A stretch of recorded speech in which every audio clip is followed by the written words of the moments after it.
Okay. Thank you, everybody, for coming along to our June version of the School of Information and Communication Studies Research Seminar. So I'd like to acknowledge that I live and work on the lands of the Wurundjeri people in Naarm, also known as Melbourne, and I pay my respects to the traditional owners of this land and extend that to the traditional owners of the lands that all you guys are on and that the campuses of our lovely university are on as well. So thank you to them. Right, so thank you so much for coming along. This is another chance to hear about the fantastic work that our wonderful colleague Yazdan is working on. He is going to present to us today about his latest work on leisurely information. So I will hand over to Yazdan. We are recording this session so other people can catch up later. Yazdan, are you happy to take questions at the end? Is that your preference? Yes, please. Okay, that's great. So I will step aside and yes, Dan, thank you so much. Thank you, Jane, for the introduction, and thank you everyone for attending this presentation. I know this is a very busy time of the year, and I appreciate your presence. I also would like to acknowledge the Wiradjuri, Ngunnawal, Gundungurra, and Birapai people of Australia, who are the traditional owners and custodians of the lands on which CSU's campuses are located, and pay respect to their elders, both past and present. In this presentation, I am sharing my reflections about the essence of leisurely information. As you all know that over the past 6 years, I have been researching about serious leisure and, um, you know, informational aspects of this concept. And from the early days, I realized after a while that the definition of leisurely information is not as comprehensive as it could be, because simply when you look at the literature, um, scholars who are researching this area, they focus on information seeking and sharing and using in the context of leisure, and they consider leisurely information the information which is not practical. So that's why I call this presentation moving beyond utility and futility. So um, basically, I'm hoping to create a new window in the definition of leisurely information. And as you know better than me, defining information is a challenging task. And at the end of the day, we don't know what is information. We all know what is information, but we don't know information. It's a paradox. So what I'm trying to bring some concepts related to this topic. So when I began reflecting on this concept, I was wondering whether at the end I will end up with a new form of information, or it will be part of the existing fundamental forms of information. Before I go to the details, I would like to do a very simple experiment and invite you to join me. So what I have a number of paintings, and I show you the paintings, 10 paintings by uh, a painter, not very famous painter. And then at the end, I ask you a few questions. So um, I hope it will be a little bit entertaining for you. And don't worry, this is not a test. I'm not testing anything. It's just a very relaxed and informal experiment. So these are the paintings. I stop at each painting for a few seconds, and then I move, and I invite you to pay a little bit attention to the details of the paintings. So that's the first one.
Right. Before I ask my question, that was the end of it. Before I ask my question, I believe certainly you were not looking for this information today. It was not part of things that you searched today. Presumably, you did not expect to encounter this. So you didn't expect it to be part of the presentation. Clearly, it's not related, it is unrelated to your information needs. You don't need this information. Evidently, this information is not directly beneficial to you, right? Possibly you may have found it interesting, I don't know. Probably it caught your attention in one way or another. Again, possibly it sparked some curiosity. And as you are aware of it, you might have some questions. So all these paintings by one painter, his name is Charles Joseph Grips, a Dutch painter. And now I have my questions here.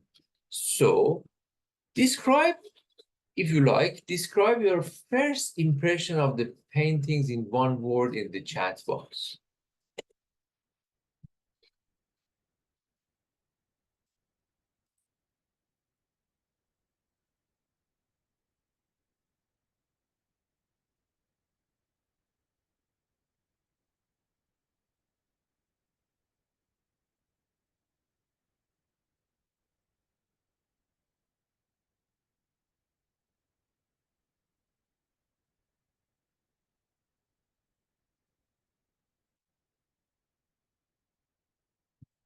So interesting comments so far. So Hamid wants to know if the cat eventually ate the bird or not. I don't know the answer. So other comments, quiet, nothing special, domestic, control, Dutch, real life, productive, and domesticity, common people, seamstress. Right.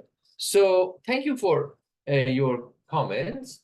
So obviously you notice any recurring themes among the paintings. So, and what was that?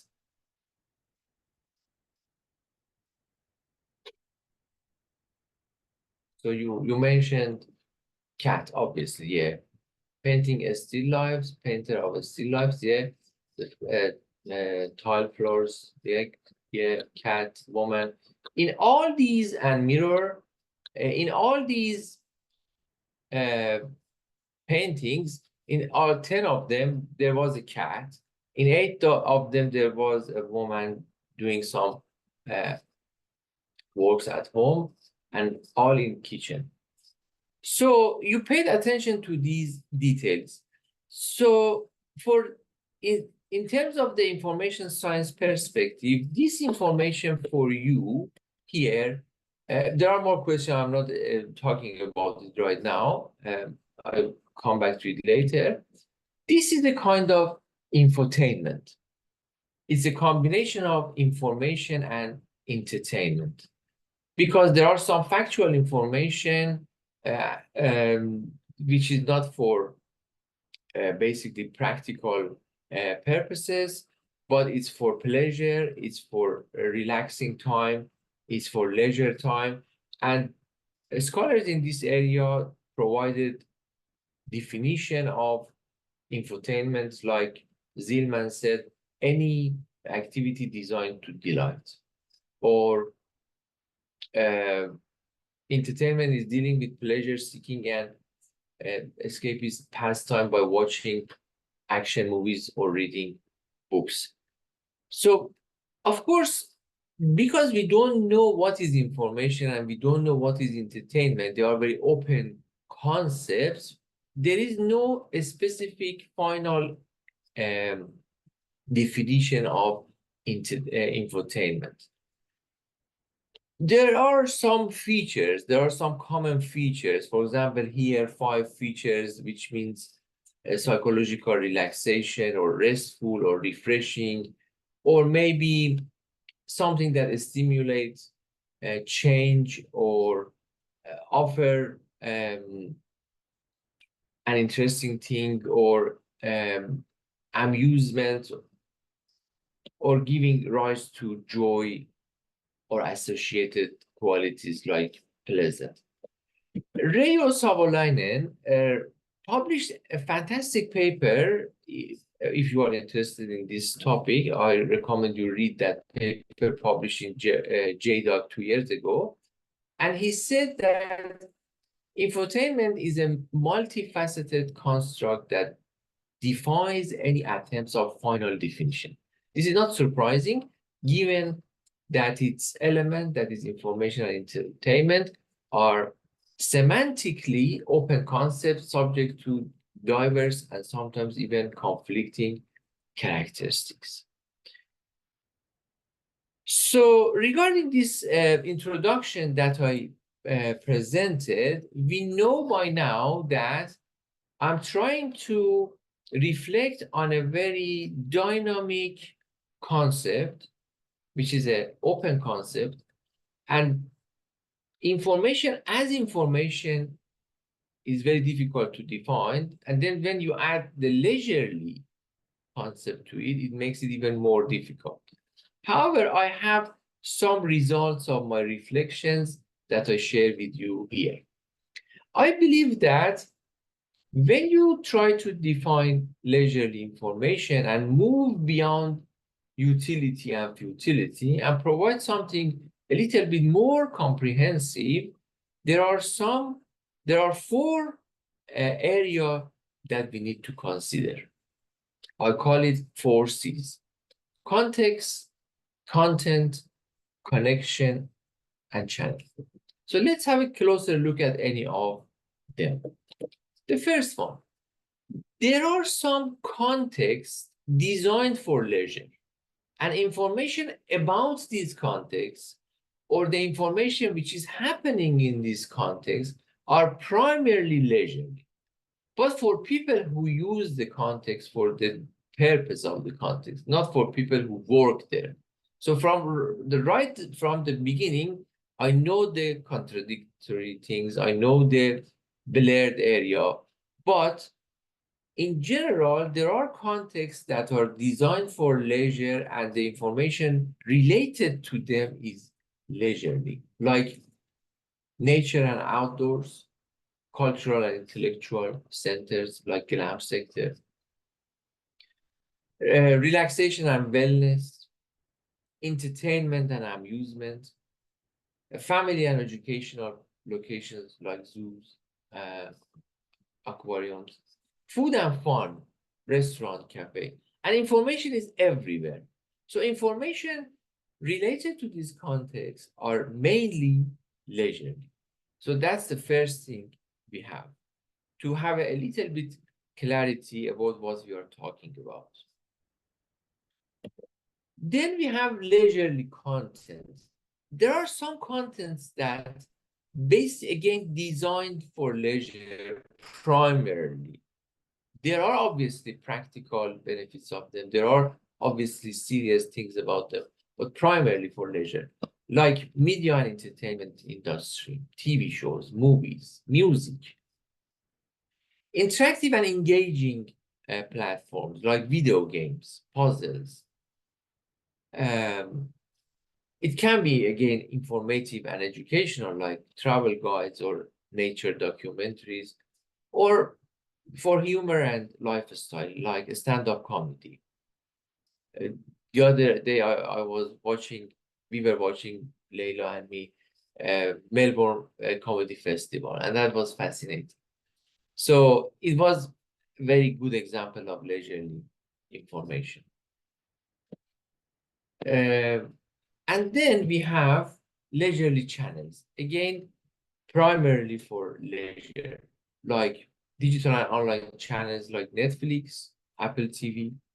Social media platforms, Instagram is an obvious example.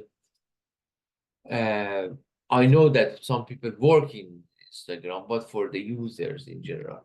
Online games and applications. Traditional media, still there are live magazines, fashion magazines, very popular. Or physical and in-person locations like theaters, concerts, and interactive and social grounds like clubs and societies and community events. So these are basically four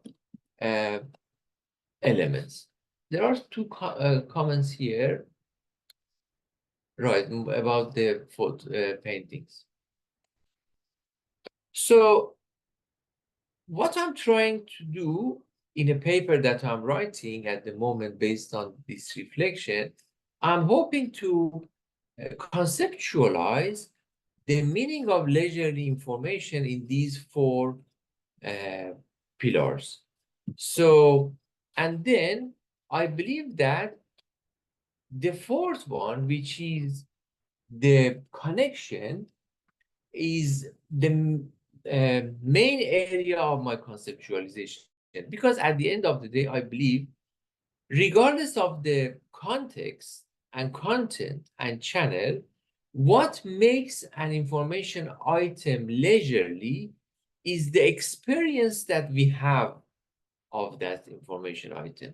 So I am looking at this definition from the perspective of information experience. I have a very phenomenological perspective about this definition. So I'm hoping to end up with a phenomenological definition of leisurely information, because I believe among these four C's, this experience of connecting to information and the information that we exchange with other people is the key point, is the primary purpose.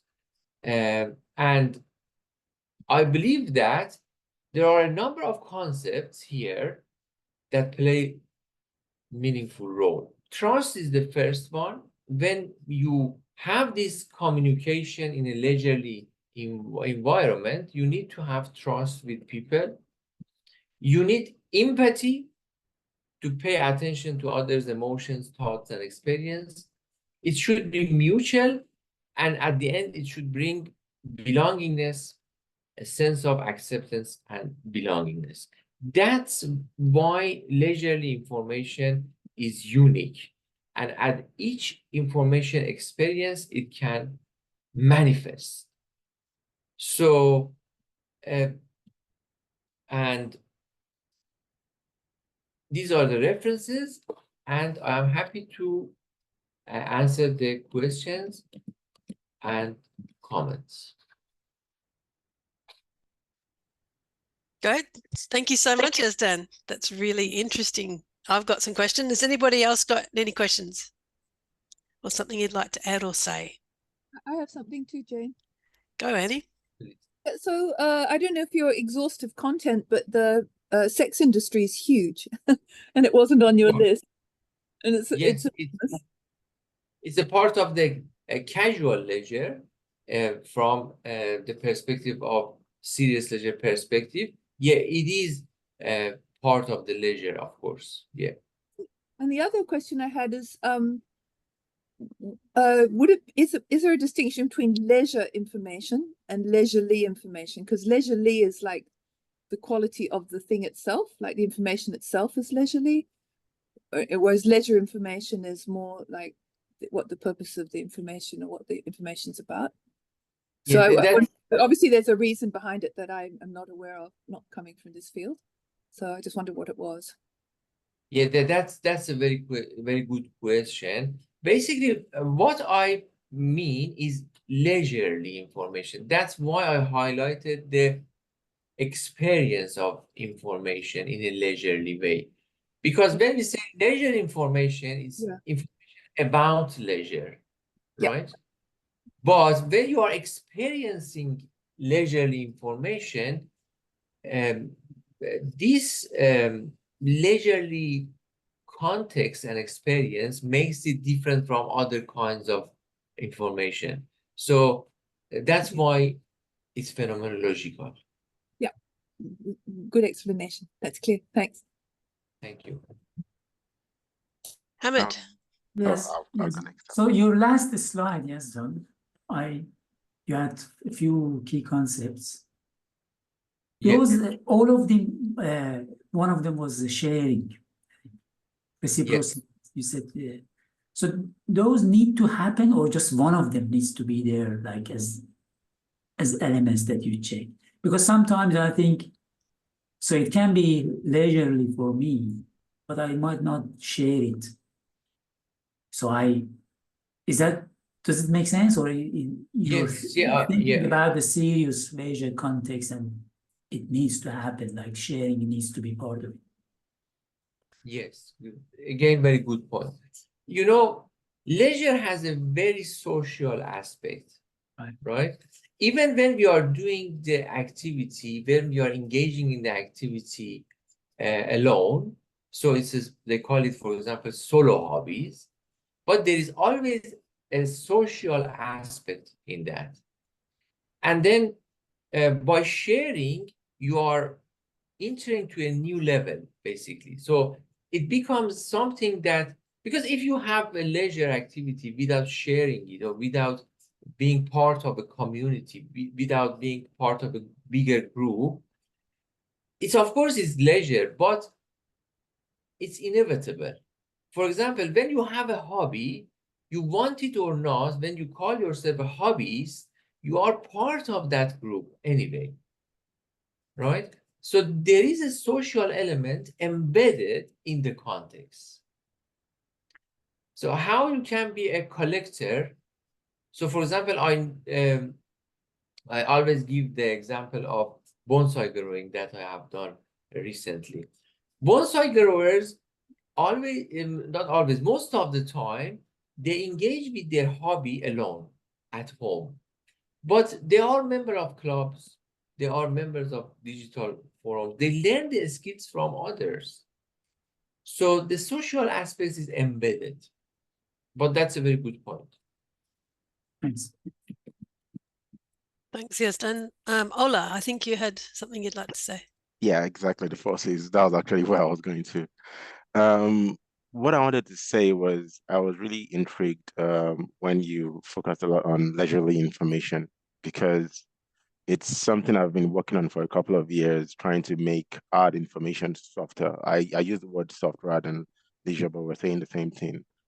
Um, the, for me, the way I look at these four C's, so the content is the what, the channel is the how, the context for me, just looking at it from what my role entails for user experience, the context is university environment, and the connection is, you mentioned empathy earlier on, using empathy to connect with the students. I was really intrigued, and I'm interested in learning more about your work in terms of how we can make hard information softer, how we can make the subject that the content we're actually trying to deliver to the university students in whatever fields that they are, whatever faculties, how we can actually make that a little bit more leisurely for them to learn faster, better, and connect on an emotional level with the university at large.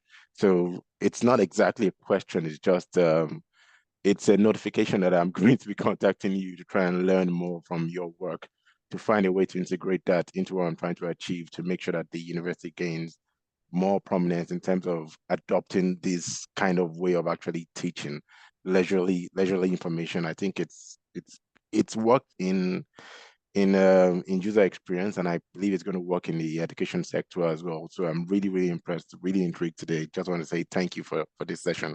I didn't know what I was going to expect, but I'm a little bit mind blown. Thank you very much for your kind comments, and I am really grateful.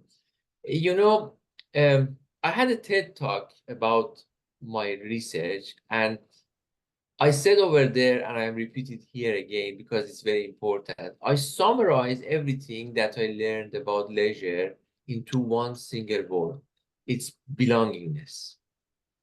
You know, the ultimate aim of any leisure activity is experiencing a sense of belonging. I know this is a very huge claim that I'm making. I understand that. But intuitively and basically regarding the evidence that I have, I think if it's not absolute truth, it's true in a very large extent. Because I give you an example. When we are relaxing, we are not doing, we are doing nothing.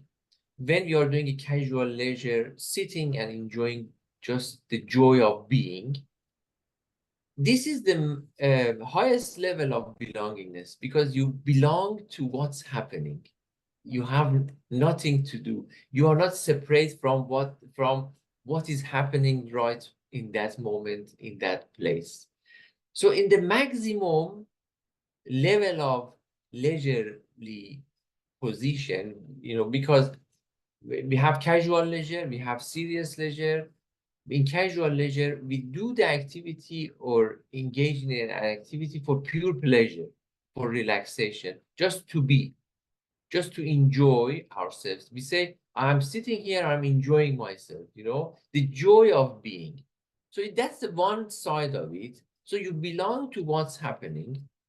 And the other side, when you are making an effort to create a work masterpiece, when you are engaging in a very serious leisure activity, you learn skills, you want to create something fascinating, you are engaging in something we call sufficiently challenging but adequately rewarding, and you create a work art.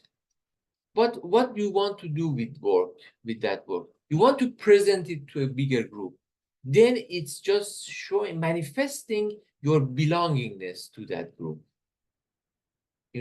So belongingness is everywhere in leisurely information. When we have a sense of not being belong, then it's not leisure anymore. It's a sense of separation.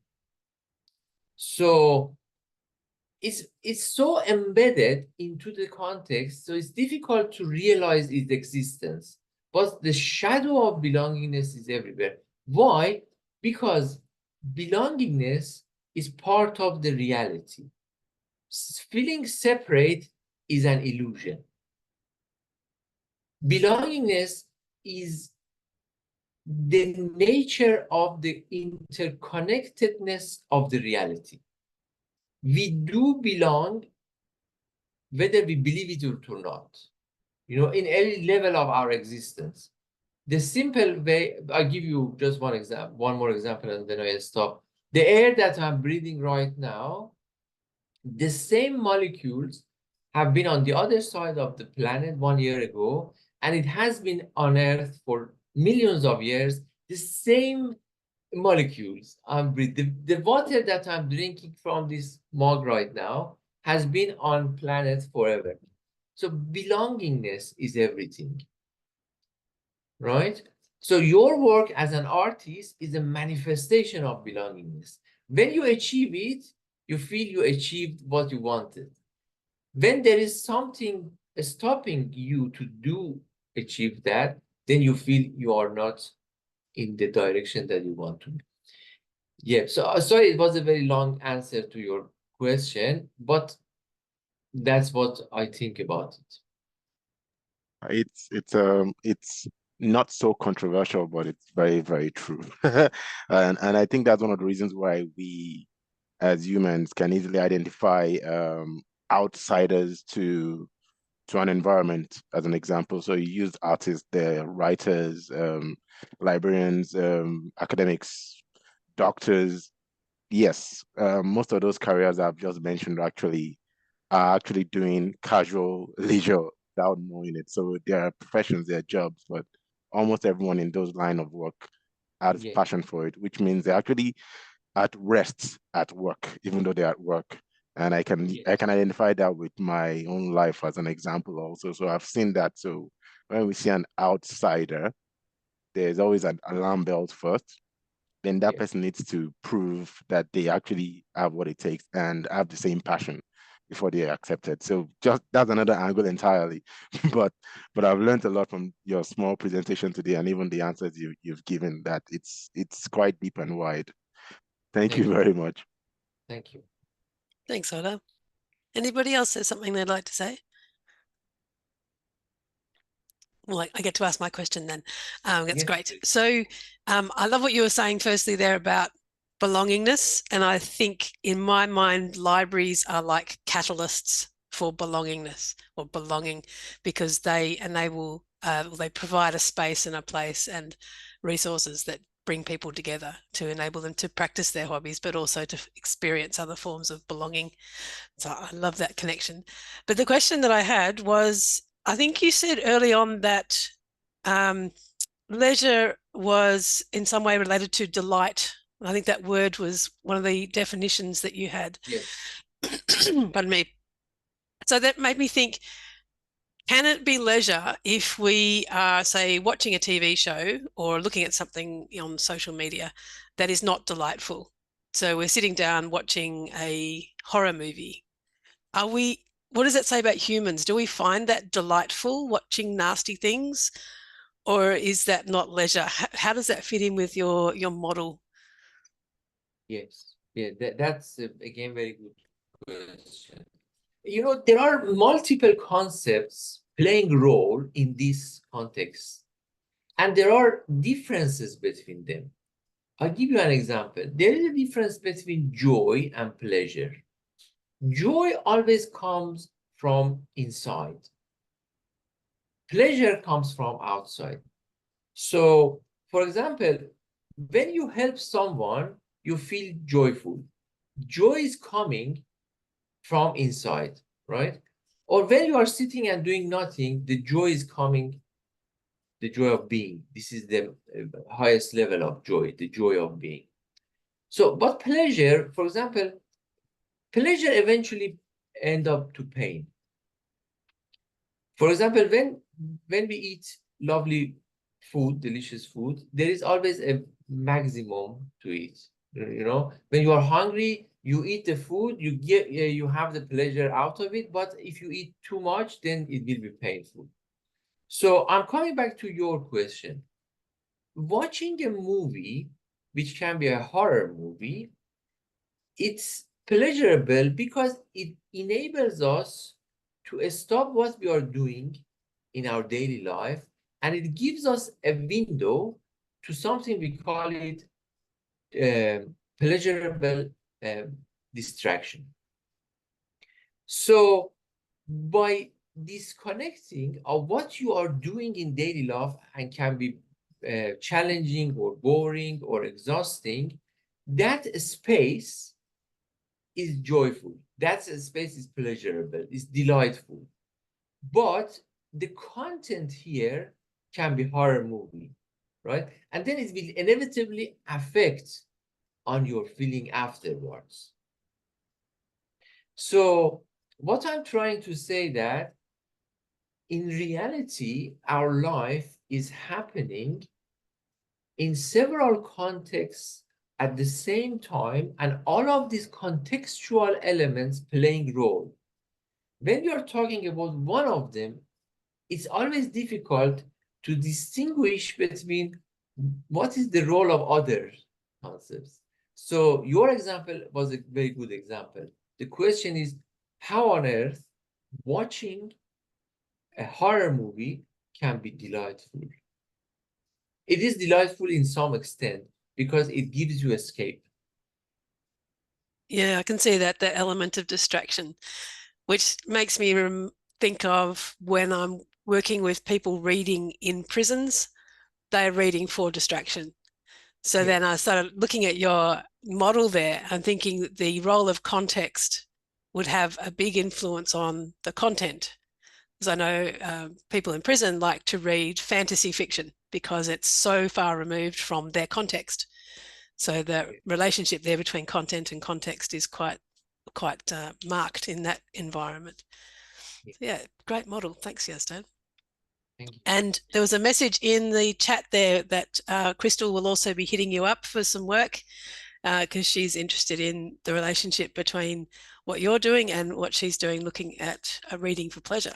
So that's another great connection that you've made. Does anybody else have anything they'd like to say?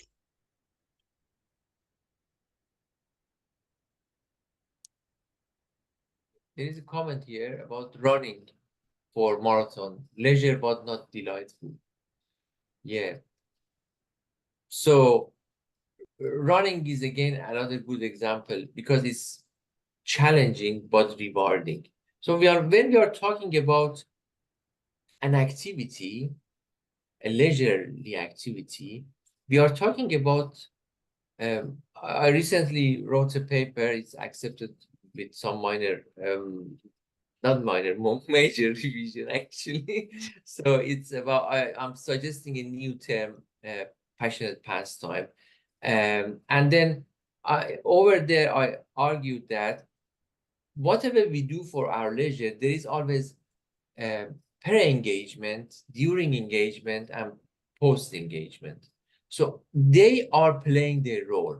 So for example, for marathon, when you decide, when you have enough motivation to go for a marathon, consider all the weeks and months that you are preparing yourself for that marathon. And consider the sense of achievement that you have afterwards. In the middle, for 3 hours or so, there is the marathon happening during the engagement. So when we are talking about that leisurely activities, we usually talk about the event. But what about the past and the previous stages and afterwards?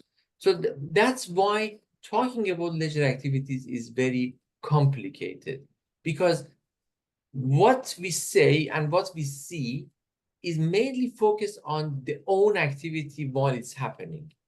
But it doesn't happen without any preparation or any, so that's why in that paper, hopefully will be published in the Journal of Leisure Studies, if I manage to justify the reviewers, 3 of them very meticulous. So then that's my argument.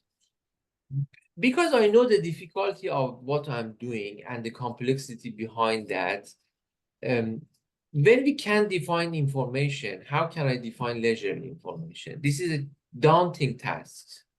I know there are many deficiencies about what I say today, but that's my commitment to bring more light and clarity. But still, the uncertainty that I have and the questions that I have and great questions that you are making is still there, and I acknowledge the difficulty. Yeah. That's great. Thank you so much. I think we always have the best conversations after your presentations, Yazdan, because you get us thinking, and it's a really good way to test a model like this, is to get people to engage with it and see how it fits their thinking. So well done. It's really great. Thank you. Thank you, everybody, for coming along today. We have our next seminar will be actually next week, because Hamid couldn't wait. He had to get in there a little earlier. So next week we have our next one. So we'll actually have 2 in June, which is very exciting. This one will be presented by Associate Professor Hamid Jamali, and the title of his is Worth the Cost: Researchers' Use and Experience with Commercial Research Outreach Services. So that's something to look forward to. That'll be popping up in What's New, and you probably also got an invite for that already. So thank you so much, Yazdan, for today, and hopefully we'll see you all again next week to hear from Hamid. Thanks, you, everyone. Bye. Thank you. Bye. Bye.